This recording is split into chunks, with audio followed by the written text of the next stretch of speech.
Hey guys, another short video from Intuitive Tennis, and in today's video I want to tell you to stop watching highlights of professional matches on YouTube. I have some of my students who send me highlights and I get very irritated because I hate watching highlights. Why? Because it gives the wrong perception of tennis. What tennis is all about are mistakes. And look, I'm not glorifying mistakes, and some of you guys might think that I want you to make mistakes, but mistakes are a part of tennis, even for the GOATs, Federer, Nadal, and Djokovic. When you watch them play, they're gonna make tons of mistakes. So a lot of people who love watching highlights of professional matches have the wrong perception of tennis, thinking that these elite players are somehow only hitting winners and it's one highlight shot after another. This is just not what tennis is all about. Tennis is a very difficult sport for one reason, because you're going to go through a lot of ups and downs in a match. You're going to face a lot of hurdles, whether it's mentally,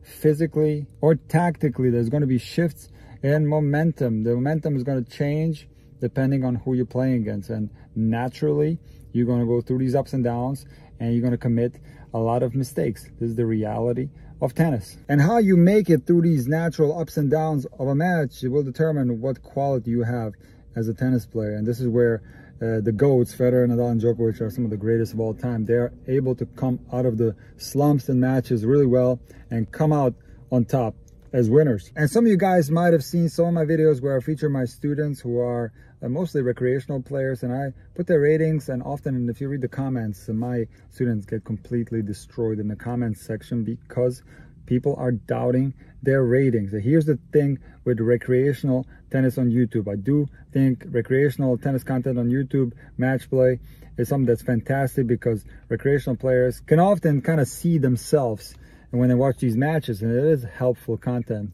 no doubt about it. However, when people watch recreational players on YouTube, the level of these players always looks a lot worse on YouTube than it does in reality. And why is that the case? Because many of you guys are watching highlight reels on YouTube and you have the wrong perception of tennis. So not only at the recreational level is tennis all about mistakes, but it's also true at the elite level. So when you watch recreational tennis on YouTube, not only is the athleticism far below what you see at the professional level, the technique is far below that as well, but it's also the fact that you see the real game, you see all the ugliness of it, you see the ups and downs, you see all the mistakes. But by the way, you see that same thing on the professional tour as well. So for that reason, if you want to get a better idea of what tennis is all about, the beauty of tennis, the ups and the downs, how players make it through these difficult situations, watch entire matches and stop watching highlights.